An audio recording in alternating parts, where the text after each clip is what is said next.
북한에서 목숨을 걸고 전해진 충격적인 진실을 공개합니다. 여러분의 구독과 좋아요가 침묵 속에 갇힌 수많은 우리 동포들에게 희망이 될 수 있습니다. 내 이름을 말할 수 없습니다. 3년 전 김정은의 비밀 별장에서 본 것이 내 운명을 완전히 바꿔놓았으니까요. 13번. 제가 그 3만 평짜리 호화 별장에 불려간 횟수입니다.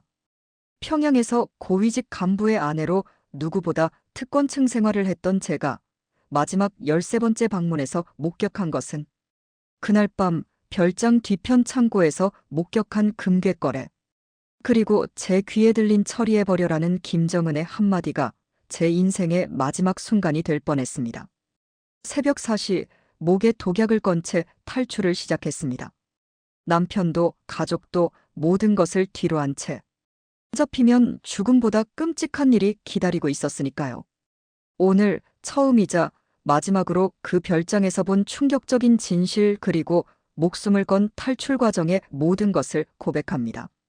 북한 정권이 절대로 세상에 알리고 싶지 않았던 그 끔찍한 비밀의 결말까지.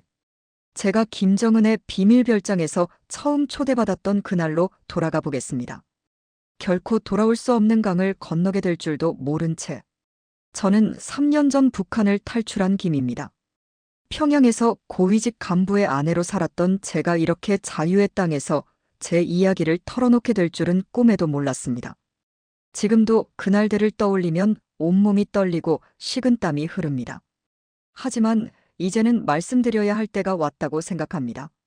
남편은 평양에서 당 고위직을 맡고 있었고 저는 그의 아내로서 특권층의 삶을 살았습니다.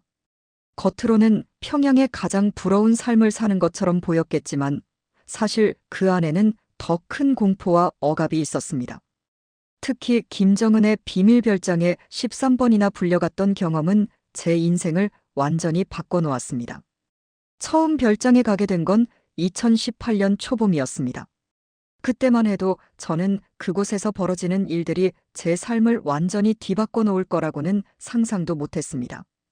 당시 저는 남편의 지위 덕분에 평양의 다른 고위층 부인들과 자주 어울렸고 그들과 함께 김정은의 별장에 초대받게 되었습니다. 지금 이 이야기를 시작하면서도 가슴이 두근거립니다. 북한에 남아있는 가족들이 걱정되기도 하고 아직도 그곳에서의 기억이 생생하기 때문입니다. 하지만 제가 겪은 일들, 제가 본 것들을 더 이상 혼자만의 비밀로 간직할 수 없다는 생각이 듭니다. 그곳에서 보고 겪은 일들은 상상을 초월합니다. 김정은이 주민들의 고통은 안중에도 없이 호화롭게 생활하는 모습, 권력층의 부패와 타락, 그리고 그 속에서 신음하는 수많은 사람들의 이야기를 전해야 한다고 생각합니다. 제가 목격한 진실들이 언젠가는 북한의 변화를 이끌어내는 작은 씨앗이 되길 바라는 마음으로 이야기를 시작하려 합니다. 때론 이 이야기를 하는 것이 두렵습니다. 하지만 더 이상 침묵할 수 없습니다. 제가 경험한 그 끔찍했던 3년 전의 일들, 그리고 그곳을 탈출하기까지의 과정을 낱낱이 밝히고자 합니다. 이것은 단순한 탈북 이야기가 아닙니다. 북한 최고 권력층의 실체를 직접 목격한 한 여인의 증언이자 그곳을 벗어나기까지의 처절한 투쟁의 기록입니다. 제가 고위층 생활을 하면서도 늘 불안했던 것은 언제 어디서 누가 저를 감시하고 있을지 모른다는 공포였습니다. 겉으로는 화려해 보이는 평양의 고위층 생활이었지만 실상은 철저한 감시와 통제 속에서 살아가는 새장 속의 새와 다름없었습니다. 남편은 김정은의 측근으로 일하면서 승승장구했습니다. 당에서의 지위가 올라갈수록 우리 가족의 특권도 늘어났지만 그만큼 책임과 부담도 커졌습니다. 특히 남편이 김정은과 가까워질수록 우리 가족의 일거수일투족이 더욱 면밀히 감시되었습니다. 평양의 고위층 부인들 사이에서는 김정은의 비밀 별장에 대한 소문이 돌았습니다. 아무나 갈 수 없는 그곳에 초대받는 것은 일종의 특권이자 동시에 두려움의 대상이었습니다. 그곳에 한번 발을 들인 사람들은 평생 비밀을 지켜야 했고 그러지 못할 경우 어떤 처벌을 받게 될지 아무도 몰랐습니다. 저는 평양에서 남편의 지위에 걸맞은 생활을 하면서도 늘 조심스러웠습니다. 말 한마디, 행동 하나하나가 모두 감시의 대상이 될 수 있었기 때문입니다. 고위층 부인들과 어울릴 때도 항상 경계심을 늦추지 않았습니다. 누가 진짜 친구이고 누가 감시자인지 알 수 없었기 때문입니다. 지금 이 이야기를 하면서도 그때의 긴장감이 되살아납니다. 매일 아침 거울을 보며 화장을 하고 값비싼 옷을 입었지만 그것은 단지 가면을 쓰는 것에 불과했습니다. 웃으면서도 속으로는 늘 두려움에 떨어야 했던 그 시절, 제가 그토록 충성을 맹세했던 체제의 실체를 직접 목격하게 될 줄은 몰랐습니다. 이제 와서 생각해보면 그때의 저는 너무나 순진했던 것 같습니다. 체제가 강요하는 대로 살아가면 안전할 거라 믿었고 눈앞에 보이는 특권이 전부라고 생각했습니다. 하지만 김정은의 비밀별장에서 마주하게 될 현실은 제가 알고 있던 모든 것을 뒤흔들어 놓았습니다. 처음 별장으로 가는 길은 지금도 생생합니다. 새벽 5시 검은색 벤츠가 우리 집 앞에 도착했습니다. 차에는 이미 다른 간부의 부인 2명이 타고 있었고 그들의 표정은 무척 굳어 있었습니다. 차창 밖으로 보이는 풍경이 점점 낯설어졌고 이 시간쯤 달렸을 때 마침내 그 거대한 별장이 모습을 드러냈습니다. 3만 평이라는 규모는 숫자로만 들었을 때는 실감이 나지 않았습니다. 하지만 실제로 보니 그것은 별장이라기보다 거대한 궁전이었습니다. 정문에서 3번의 검문을 거쳤고 경비병들은 마치 로봇처럼 움직였습니다. 그들의 눈빛에서 느껴지는 긴장감은 이곳이 얼마나 중요한 곳인지를 말해주고 있었습니다. 차에서 내리자마자 저희를 맞이한 것은 40대로 보이는 여성 관리자였습니다. 그녀는 우리에게 철저한 보안 교육을 했습니다. 이곳에서 보고 들은 것은 절대 외부에 발설해서는 안 됩니다. 위반 시에는 가족 모두가 책임을 지게 될 것입니다. 그 말을 들으며 저는 제가 돌아올 수 없는 강을 건너고 있다는 느낌을 받았습니다. 우리는 먼저 목욕탕으로 안내되었습니다. 호화로운 대리석으로 치장된 욕실에서 몸을 씻고 준비된 옷으로 갈아입어야 했습니다. 나중에 알게 된 사실이지만 이것은 혹시 모를 도청장치를 차단하기 위한 조치였다고 합니다. 모든 것이 통제되고 계산된 움직임이었습니다. 준비를 마치고 나오자 또 다른 세계가 펼쳐졌습니다. 복도 바닥은 이탈리아에서 수입한 대리석이었고 벽에 걸린 그림들은 모두 서양의 명화였습니다. 주민들이 굶주림에 시달리고 있다는 것이 믿기지 않을 만큼 호화로웠습니다. 그날 저는 처음으로 김정은을 직접 보게 되었습니다. 그는 우리가 상상했던 것보다 훨씬 더 자유롭고 격식 없는 모습이었습니다. 하지만 그의 눈빛에서 느껴지는 날카로움은 공포 그 자체였습니다.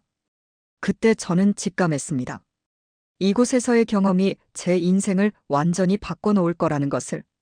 별장의 내부는 상상을 초월하는 사치의 극치였습니다. 실내 수영장, 영화관, 볼링장은 기본이었고 지하에는 와인 저장고가 있었습니다. 그곳에는 한 병에 수천 달러짜리 와인이 수백 병씩 보관되어 있었죠. 주민들이 한 끼 식사도 제대로 못하는 현실과는 너무나 다른 세상이었습니다. 특히 충격적이었던 것은 귀빈 맞이방이었습니다. 300평 규모의 이 공간은 순금으로 도금된 가구들로 가득했고 천장에는 수천 개의 크리스탈로 만든 샹들리에가 걸려 있었습니다. 바닥에 깔린 페르시아 양탄자는 발자국 소리조차 나지 않을 정도로 호화로웠습니다. 경비 시스템은 그야말로 완벽했습니다. 24시간 교대로 근무하는 경비병들은 모두 특별 선발된 요원들이었고 최첨단 감시 장비들이 곳곳에 설치되어 있었습니다. 심지어 정원사들조차 특수훈련을 받은 요원이라는 걸 나중에야 알게 되었습니다. 저희 같은 고위층 부인들이 별장에 올 때면 반드시 지켜야 할 규칙들이 있었습니다. 휴대폰은 물론이고 그 어떤 전자기기도 반입이 금지됐고 지정된 구역을 벗어나는 것은 절대 허용되지 않았습니다. 화장실을 가더라도 안내원의 동행이 필수였죠. 식사는 매번 특별 요리사들이 준비했습니다. 세계 각국의 진미가 매 끼니마다 제공됐고 김정은이 특별히 좋아한다는 일본 스시와 프랑스 요리는 항상 메뉴에 포함되어 있었습니다. 한 끼 식사 비용이 일반 주민의 1년 생활비보다 많다는 걸 알았을 때는 마음이 무척 무거웠습니다. 별장 곳곳에는 김정은의 취미 생활을 위한 시설들이 있었습니다. 최신식 사격장, 승마장, 심지어 실내 골프장까지 있었죠. 그 중에서도 가장 인상적이었던 것은 밤의 정원이었습니다. 수천 개의 LED 조명으로 꾸며진 이 정원은 마치 동화 속 세상 같았습니다. 하지만 그 아름다움 뒤에 숨겨진 실상을 알게 되면서 저는 점점 더 큰 공포를 느끼게 되었습니다. 별장 방문이 거듭될수록 저는 점점 더 많은 것들을 보고 듣게 되었습니다. 처음에는 한 달에 한 번 정도였던 방문이 점차 잦아졌고 그때마다 저는 새로운 충격을 받았습니다. 다른 고위층 부인들과도 자연스럽게 가까워졌지만 그들과 나누는 대화에서도 항상 긴장을 늦출 수 없었습니다. 특히 세 번째 방문부터는 특별 모임이라는 것에 참석하게 되었습니다. 이 모임은 김정은이 직접 주재하는 자리였는데 겉으로는 친목도모가 목적이었지만 사실상 고위층 사람들의 동향을 파악하고 감시하는 자리였습니다. 우리 부인들은 남편들의 사생활은 물론 직장에서의 언행까지 보고해야 했습니다. 동무의 부인, 지난번 남편이 회의에서 했던 발언에 대해 어떻게 생각하시오? 이런 질문들이 불쑥 던져질 때면 온몸에 식은땀이 흘렀습니다. 대답을 잘못했다가는 남편의 지위는 물론 가족의 운명까지 위험해질 수 있었기 때문입니다. 모임에 참석하는 부인들 중에는 비밀리에 보위부 요원으로 활동하는 사람들도 있다는 소문이 돌았습니다. 누가 진짜 감시자인지 알 수 없었기에 우리는 서로를 경계하면서도 표면적으로는 친밀한 관계를 유지해야 했습니다. 6번째 방문 때였습니다. 술자리가 무르익자 김정은이 갑자기 저를 지목했습니다. 동무는 춤을 잘 춘다고 들었소. 한번 보여주시오. 거절할 수 없는 명령이었습니다. 떨리는 다리로 일어나 춤을 추는 동안 그의 날카로운 시선이 저를 꿰뚫어 보는 것 같았습니다. 점점 더 깊이 빠져들수록 빠져나올 수 없다는 것을 깨달았습니다. 매번 방문할 때마다 더 많은 것을 보고 들었고 그것은 곧 더 큰 위험을 의미했습니다. 우리는 김정은의 사생활을 너무 많이 알게 된 것입니다. 그리고 그것이 얼마나 위험한 일인지 깨닫게 되기까지는 오래 걸리지 않았습니다. 별장에서의 파티는 점점 더 도를 넘어섰습니다. 8번째 방문 때였을까요? 처음으로 진짜 모습을 목격했습니다. 술에 취한 김정은은 완전히 다른 사람이 되어 있었습니다. 그는 자신의 숙청 명단을 거침없이 늘어놓았고 마치 장기말을 다루듯 사람들의 생사를 결정했습니다.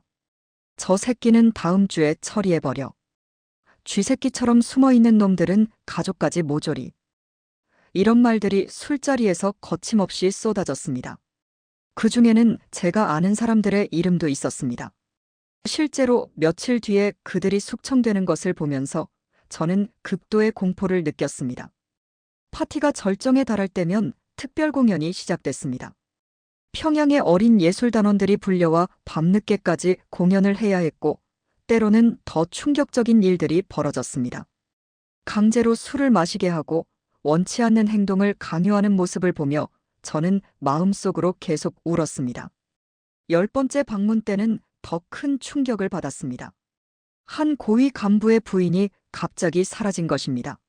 나중에 알게 된 사실이지만 그녀는 파티에서 보고 들은 것을 남편에게 말했다는 이유로 수용소로 끌려갔다고 합니다. 그녀의 남편은 이미 처형된 뒤였습니다. 매번 별장을 나설 때마다 이번이 마지막일까 하는 생각이 들었습니다. 하지만 거절할 수도 없었습니다. 초대는 곧 명령이었고 불참은 곧 의심을 의미했기 때문입니다. 그저 마음속으로 아무것도 보지 못하고 듣지 못한 척 연기를 해야 했습니다. 12번째 방문 때는 처음으로 도망칠 결심을 했습니다. 그날 밤 김정은은 특히나 흥분한 상태였고 측근들에게 마구 폭력을 휘둘렀습니다. 한 젊은 여성이 그의 분노를 싹 끌려나가는 모습을 보면서 저는 결심했습니다. 나도 언젠가는 저렇게 될 수 있다. 반드시 이곳을 벗어나야 한다. 13번째이자 마지막 방문이 될 그날, 저는 평소와 다른 긴장감을 느꼈습니다. 그날따라 경비가 더욱 삼엄했고 평소보다 2배나 많은 보위부 요원들이 배치되어 있었습니다. 나중에 알게 된 사실이지만 그날은 중요한 해외 인사들이 은밀히 방문하는 날이었습니다. 저녁이 되자 평소와는 다른 분위기의 파티가 시작됐습니다.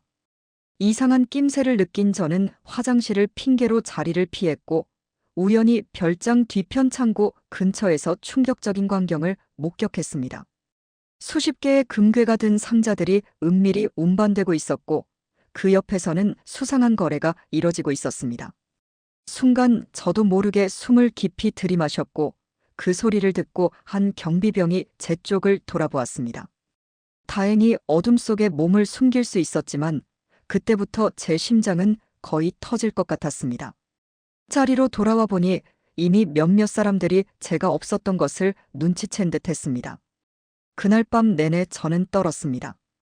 옆자리에 한 부인이 얼굴이 안 좋아 보인다며 걱정하는 척하면서 저를 살피는 게 느껴졌습니다. 김정은의 시선도 평소보다 더 자주 저에게 머물렀고 그의 눈빛에는 뭔가 다른 것이 있었습니다. 파티가 끝나갈 무렵 한 간부가 은밀히 제게 다가와 작은 쪽지를 건넸습니다. 곧 조사가 시작될 것입니다. 준비하시는 게 좋을 듯합니다. 그는 마치 아무 일도 없었다는 듯이 자리를 떠났지만 그 쪽지는 제 인생을 완전히 바꿔놓았습니다. 집으로 돌아오는 차 안에서 저는 결심했습니다. 더 이상 지체할 시간이 없었습니다. 그날 본 것들이 제가 마지막으로 목격한 북한 권력층의 민낯이었습니다. 이제는 목숨을 걸고 탈출을 감행해야 할 때였습니다. 그날 밤 집에 돌아와 저는 곧바로 행동에 옮겼습니다. 남편에게는 아무 말도 할 수 없었습니다. 그는 이미 체제의 일부였고 제가 신뢰할 수 있는 사람인지조차 확신할 수 없었기 때문입니다. 먼저 평소 비상금으로 모아둔 달러와 금을 챙겼습니다. 고위층 생활을 하면서 이런 날이 올 것을 대비해 조금씩 준비해 두었던 것들이었습니다. 새벽녘까지 잠을 이루지 못하고 탈출 계획을 세웠습니다. 가장 큰 문제는 시간이었습니다. 별장에서 본 것이 문제가 되어 조사가 시작되면 즉시 체포될 것이 분명했습니다. 그 전에 움직여야 했습니다. 하지만 갑작스러운 실종은 곧바로 추적으로 이어질 것이 뻔했습니다. 다음 날 아침 저는 평소와 다름없이 행동했습니다. 오히려 더 밝은 모습으로 남편을 배웅했고 가사도우미들과 평소처럼 대화를 나눴습니다. 하지만 그들이 모르는 사이에 조금씩 탈출 준비를 했습니다. 옷장 깊숙이 숨겨둔 서류들을 꺼내고 최소한의 짐을 꾸렸습니다. 가장 중요한 것은 탈북 브로커와의 접촉이었습니다. 이미 몇 년 전부터 비상시를 대비해 은밀히 연락처를 확보해 두었습니다.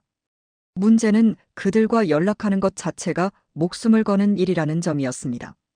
하지만 더 이상의 선택지는 없었습니다.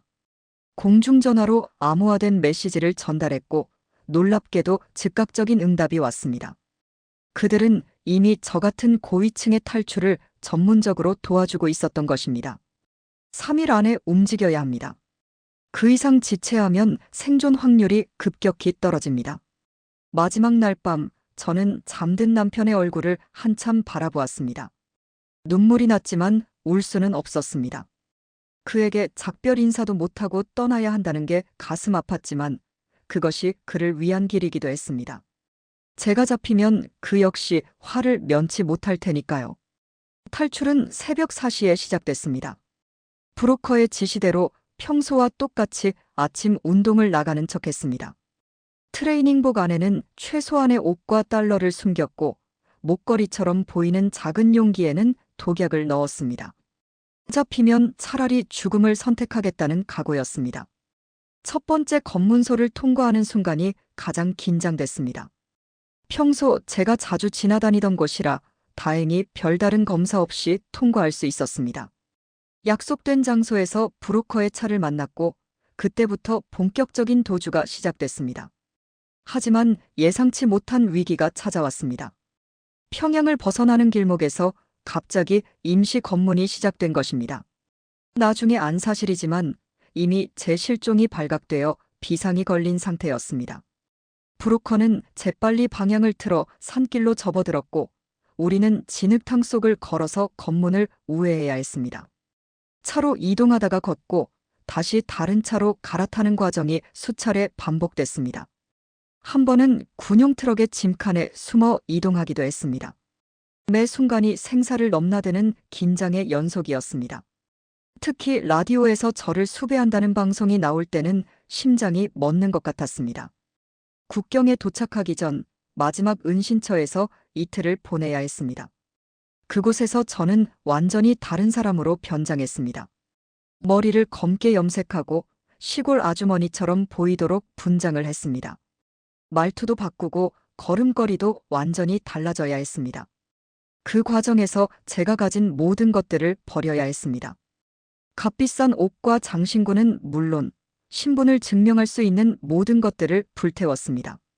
마지막으로 결혼 반지를 벗을 때는 참았던 눈물이 터져 나왔습니다. 하지만 이제 돌아갈 수는 없었습니다. 앞으로 나아가는 것만이 살 수 있는 길이었습니다. 국경을 넘는 순간은 제 인생에서 가장 극적인 순간이었습니다. 한밤중에 강을 건너야 했는데 2월의 차가운 물은 뼛속까지 시렸습니다.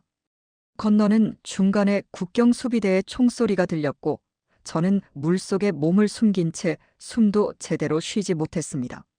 중국 땅을 밟는 순간 안도했지만 그것은 새로운 악몽의 시작이었습니다. 북한 보위부의 추적조가 이미 중국 내 곳곳에 포진해 있었기 때문입니다. 고위층 인사의 탈출이었기에 그들은 무슨 수를 써서라도 저를 잡으려 했습니다. 첫 은신처는 조선족 마을의 한 농가였습니다. 하지만 하루도 편히 잠들 수 없었습니다. 밤마다 개 짖는 소리만 들려도 가슴이 덜컥 내려앉았고 차 소리만 들려도 숨을 죽여야 했습니다. 신변 보호를 위해 머리를 더 짧게 자르고 염색도 다시 했습니다. 가장 위험했던 순간은 기차역에서였습니다. 다음 은신처로 이동하던 중 북한 요원으로 보이는 사람들과 마주쳤습니다. 그들은 제 사진을 들고 수상한 사람을 찾고 있었습니다. 저는 재빨리 화장실로 들어가 한참을 숨어 있어야 했고 그새 예정된 기차를 놓치고 말았습니다. 중국에서의 도피 생활은 한 달가량 이어졌습니다. 매일 밤 다른 곳에서 잠들어야 했고 한 곳에 오래 머물 수 없었습니다. 브로커들은 제 신변 보호를 위해 최선을 다했지만 그들조차도 북한의 추적 능력을 두려워했습니다. 특히 불안했던 것은 제가 알고 있는 정보 때문이었습니다. 김정은의 비밀 별장에서 본 것들은 북한 정권이 절대로 외부에 알리고 싶지 않은 것들이었습니다.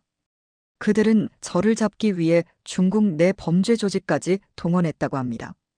한 번은 제가 머물던 숙소 바로 옆방까지 그들이 들이닥쳤다는 이야기를 나중에 들었습니다. 한국으로 가는 길은 더욱 험난했습니다. 중국에서 제3국을 거쳐 한국으로 가는 루트를 이용했는데 매 순간이 생사를 넘나드는 위험의 연속이었습니다. 특히 라오스 국경을 넘을 때는 정글 속을 사흘 동안 걸어야 했습니다. 그 과정에서 제 몸무게는 15kg나 빠졌고 말라리아에 걸려 고열에 시달리기도 했습니다. 하지만 멈출 수는 없었습니다. 제가 쓰러지면 저를 도와준 모든 사람들도 위험해질 것이라는 생각에 이를 악물고 걸었습니다. 태국에 도착했을 때는 거의 탈진 상태였습니다. 이민국 수용소에서 보낸 2주일은 또 다른 지옥이었습니다.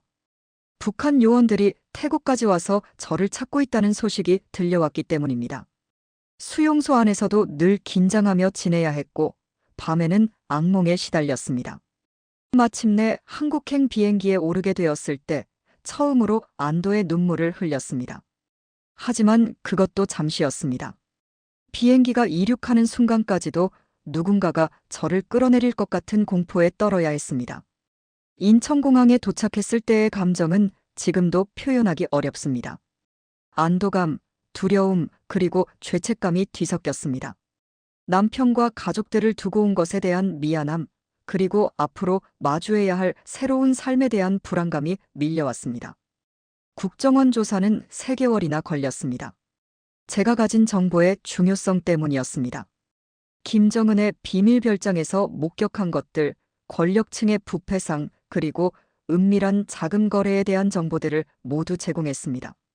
조사관들은 제가 전하는 이야기에 충격을 받는 듯 했습니다. 한국에서의 새로운 삶은 또 다른 도전의 연속이었습니다. 평양에서 고위층의 삶을 살던 제가 이제는 완전히 새로운 사람으로 다시 태어나야 했습니다. 처음에는 마트 계산대 앞에서 물건 값을 계산하는 것조차 어려웠고 지하철을 타는 것도 큰 도전이었습니다. 정착 초기에는 심한 우울증에 시달렸습니다. 밤마다 꿈에서 북한의 요원들이 저를 쫓아오는 악몽을 꾸었고 길을 걷다가도 누군가가 저를 감시하는 것 같은 피해망상에 시달렸습니다. 정부에서 지원하는 심리 상담을 받으면서 조금씩 안정을 찾아갔지만 그 트라우마는 여전히 제 안에 남아 있습니다. 가장 힘들었던 것은 외로움이었습니다. 북한에 두고 온 가족들의 안위가 걱정되었고 특히 남편이 어떤 처벌을 받았을지 생각하면 가슴이 미어졌습니다. 하나원에서 만난 다른 탈북자들과 교류하며 위로를 받았지만 제가 알고 있는 중요한 정보들 때문에 그들과도 깊은 관계를 맺기는 어려웠습니다. 그러나 시간이 흐르면서 조금씩 적응해 갔습니다. 컴퓨터와 영어를 배우기 시작했고 자유민주주의 사회의 규칙과 문화를 이해하려 노력했습니다. 특히 도움이 됐던 것은 대학원에서 북한학을 공부하기 시작한 것입니다. 제가 겪은 경험을 학문적으로 정리하면서 비로소 제 자신을 객관적으로 바라볼 수 있게 되었습니다. 지금은 북한 인권단체에서 일하며 제 경험을 다른 사람들과 나누고 있습니다. 김정은 정권의 실상을 알리는 것이 제가 할 수 있는 최선이라 생각했기 때문입니다. 물론 여전히 신변의 위협은 존재합니다. 북한 정권이 저를 완전히 포기하지 않았다는 것을 알고 있습니다. 하지만 이제는 두렵지 않습니다. 제가 겪은 일들이 언젠가는 북한의 변화를 이끌어내는 작은 씨앗이 되길 바랍니다. 자유를 찾아온 이 길이 결코 헛되지 않았다고 믿습니다. 현재 저는 서울의 한 아파트에서 새로운 이름으로 살아가고 있습니다. 정부의 보호 아래 있지만 여전히 많은 것들을 조심해야 합니다. SNS는 일절하지 않고 제 얼굴이 드러나는 사진도 찍지 않습니다. 가끔 북한 관련 세미나에서 강연을 할 때면 얼굴을 가리고 목소리를 변조한 채 증언을 합니다. 3년이라는 시간이 흘렀지만 김정은의 비밀 별장에서 보았던 장면들은 여전히 생생합니다. 특히 그곳에서 목격했던 권력층의 사치와 부패, 그리고 그들의 이중적인 모습들은 제가 평생 잊지 못할 기억으로 남을 것 같습니다. 가끔 북한에서 새로운 소식이 들려올 때면 가슴이 철렁합니다. 얼마 전에는 제가 알던 고위층 부인 한 명이 숙청되었다는 소식을 들었습니다. 그녀도 저처럼 비밀 별장에 자주 초대됐던 사람이었습니다. 그때마다 제가 탈출을 결심한 것이 옳은 선택이었다는 확신이 듭니다. 최근에는 제 이야기를 책으로 출간하자는 제안도 받았습니다. 하지만 아직은 때가 아니라고 생각합니다. 북한에 남아있는 가족들의 안전이 걱정되기 때문입니다. 언젠가 북한의 체제가 바뀌고 모든 것을 자유롭게 이야기할 수 있는 날이 오기를 기다립니다. 지금도 가끔 꿈에서 평양의 그 별장을 봅니다. 3만 평의 호화로운 정원, 금으로 도배된 내부, 그리고 그곳에서 벌어졌던 충격적인 일들. 하지만 이제는 그 꿈을 꾸고 나서도 덜 두렵습니다. 그것은 제가 진정한 자유를 찾았다는 증거이기 때문입니다. 이 이야기를 들려드리는 이유는 단 하나입니다. 아직도 북한에서 고통받고 있는 사람들에게 자유를 찾을 용기를 주고 싶었습니다. 저처럼 목숨을 걸고 탈출을 시도하는 것이 유일한 해결책은 아닐 수 있습니다. 하지만 적어도 진실을 알고 그것을 직시할 용기는 필요하다고 생각합니다. 이제 이 이야기를 마무리하려 합니다. 제가 겪은 일들이 누군가에게는 너무나 충격적이고 믿기 힘든 이야기로 들릴 수도 있습니다. 하지만 이것은 분명한 사실이고 지금도 북한에서 계속되고 있는 현실입니다.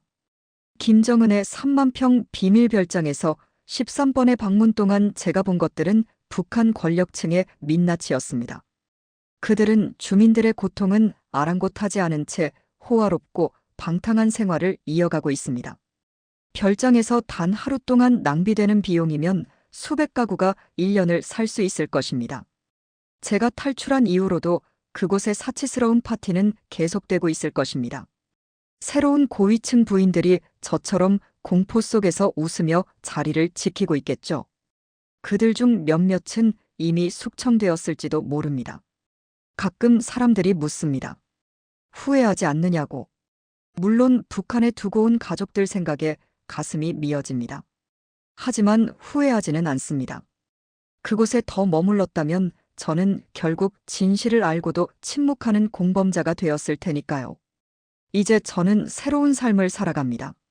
자유라는 것이 얼마나 소중한지, 또 그것을 지키기 위해 얼마나 많은 용기가 필요한지 깨달았습니다. 언젠가 북한의 모든 주민들도 이 자유를 맛볼 수 있기를 간절히 바랍니다. 마지막으로 한 가지 당부드리고 싶습니다. 북한의 실상에 관심을 가져주시기 바랍니다. 우리가 그들의 고통에 무관심하다면 그들의 자유는 그만큼 더 멀어질 것입니다. 제 이야기가 그 관심의 작은 시작이 되길 바랍니다. 지금도 북한에는 수많은 사람들이 자유를 갈망하며 살아가고 있습니다. 그들에게 희망이 되어 주세요. 감사합니다.